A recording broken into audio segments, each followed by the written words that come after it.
Assam పుదుచ్చేరిలో polling April 23న ఒకే విడతలో తమిళనాడు ఎన్నికలు, అలాగే ఏప్రిల్ 23, 29న 2 దశల్లో పశ్చిమ బెంగాల్ ఎన్నికలు జరిగాయి. సో కొద్దిసేపటి క్రితమే ఎన్నికల ప్రక్రియ కూడా ముగిసింది, పోలింగ్ ముగిసింది. 5 గంటల వరకు ఎవరైతే క్యూ లైన్లో వేచి ఉన్నారో వాళ్ళందరికీ కూడా ఓటు వేసే అవకాశాన్ని కల్పించింది. ఒకసారి మణి కోటేశ్వరరావు గారితో మనం మాట్లాడదాం.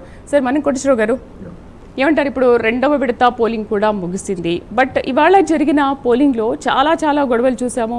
అసలు ఎంత అలజడి సృష్టించారు, ఏం జరిగింది, రీపోలింగ్ కూడా చేయాలన్న సిచ్యువేషన్ కూడా నెలకొంది. సో పొద్దు నుంచి మనం చూస్తున్నాం బెంగాల్లో ఎటువంటి పరిస్థితులు నెలకొన్నాయో. ఏమంటారు? అంటే ఇవాళ జరిగిన పోలింగ్ పైన మీ అభిప్రాయం ఏంటి?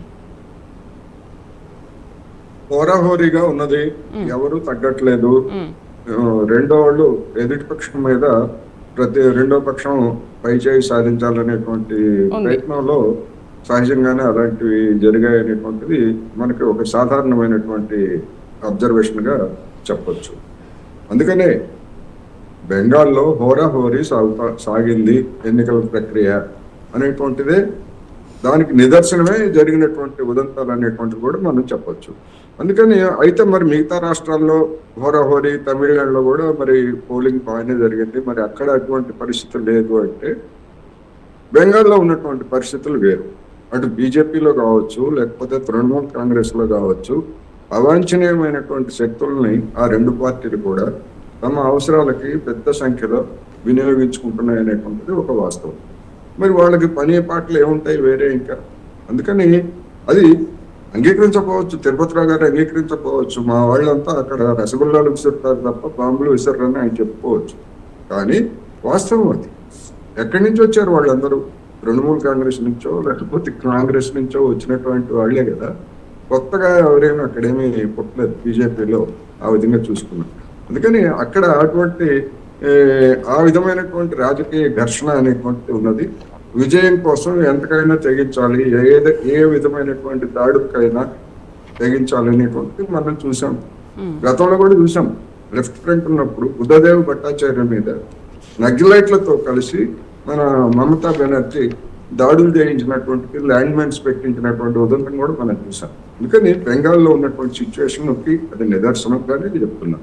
ఇక ఎగ్జిట్ పోల్స్ కి సంబంధించి మనం మిత్రుడు చెప్పినట్టు ఎగ్జిట్ పోల్స్ కి ఎవరు డబ్బులు ఇచ్చి పోల్ చేయించుకుంటారని ఎవరు అనలేదు, నేను అనట్లేదు. ఎగ్జిట్ పోల్స్ కి ఎవరు డబ్బులు ఇవ్వరు. ఎందుకంటే ఎగ్జిట్ పోల్స్ కి డబ్బులు ఇచ్చి చేయించుకుంటే పోయేది వాళ్ళ డబ్బులే తప్ప మరొకటి కాదు.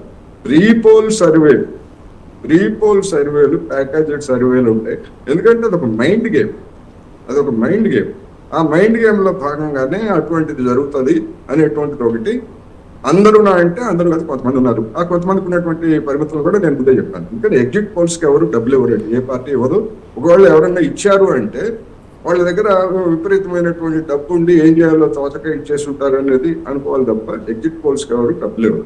అందుకని ఇప్పుడు జరుగుతున్నటువంటి ఈ పరిణామాలను చూసుకున్నప్పుడు మనకి ఎగ్జిట్ పోల్స్ గురించి మన దేశంలో మొట్టమొదటిసారిగా 2004 లోక్సభ ఎన్నికల్లో ఎగ్జిట్ పోల్స్ ఏ విధంగా ఘోరంగా ఎంత మందిని ఒక విధంగా చెప్పాలంటే అలకితం చేసి పడేసాయి. మొత్తం ఎగ్జిట్ పోల్స్ అంటే ఇట్లా ఉంటాయా, ఇంత బోగస్ గా ఉంటాయా అనేటువంటిది. ఎందుకంటే ఆ రోజు దేశం వెలిగిపోతోంది అంటూ ఆ రోజు ఉన్నటువంటి వాజ్పేయి సర్కారు పెద్ద ఎత్తున ప్రచారం ఆర్భాటం చేస్తే నిజంగా వాళ్ళు మళ్ళా వాజ్పేయి గారు వస్తారు అనేటువంటి భ్రమలో ఆ రోజు ఎగ్జిట్ పోల్స్ కూడా దాదాపు 15-20 సంవత్సరాల పాటు అవే గుర్తొస్తాయి.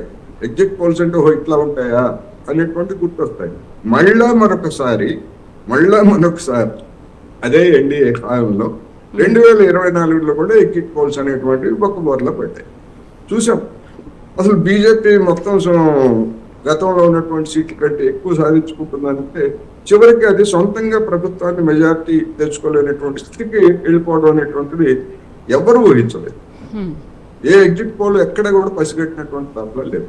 అందుకనే ఇప్పుడు ఎవరు గెలుస్తారు, ఎవరైనా గెలవచ్చు, అది వేరే అంశం అయిపోయింది. ఎందుకంటే తీర్పు ఇచ్చేసారు కనుక ఎవరో ఒకరు గెలుస్తారు. కానీ వాటిని ఆధారంగా మాత్రం నేను ముందే చెప్పినట్టుగా వాటి ఆధారంగా మనం చర్చలు పెట్టుకోవడానికి దానివల్ల ఏం ఉపయోగం ఏమీ లేదు. మన క్రెడిబిలిటీ దెబ్బతింటది తప్ప మరొకటి కాదనేది నేను చెప్పదలుచుకున్నాను. లేదు సార్, అంటే ఎగ్జిట్ పోల్స్ నిజంగా ఎగ్జాక్ట్గా ఉంటాయా లేదా అనే దానిపైన మాత్రమే చర్చ తీసుకోవడమే కానీ అసలు అవే కరెక్ట్గా ఉంటాయా, మరి దీని గురించి ఏమంటారనేది ఒక చర్చ కాదు కదా. అసలు దీనిపైన చర్చ తీసుకోవడం వేస్ట్ అంటే అది కాదు. అసలు ఎలా ఉంటాయి, ఇది ఎంతవరకు నమ్మొచ్చు, ఎంతవరకు నిజం అవుతాయి అనే దానిపైన మాత్రమే మనం మాట్లాడుతున్నాం. దానికి ఉన్నటువంటి పరిమితుల గురించి చెప్పే క్రమంలో నేను చేసినటువంటి కామెంట్స్. రైట్, చిన్న బ్రేక్ తీసుకున్నాం. బ్రేక్ తర్వాత మనతో పాటు టీపీసీసీ అధికార ప్రతినిధి లింగ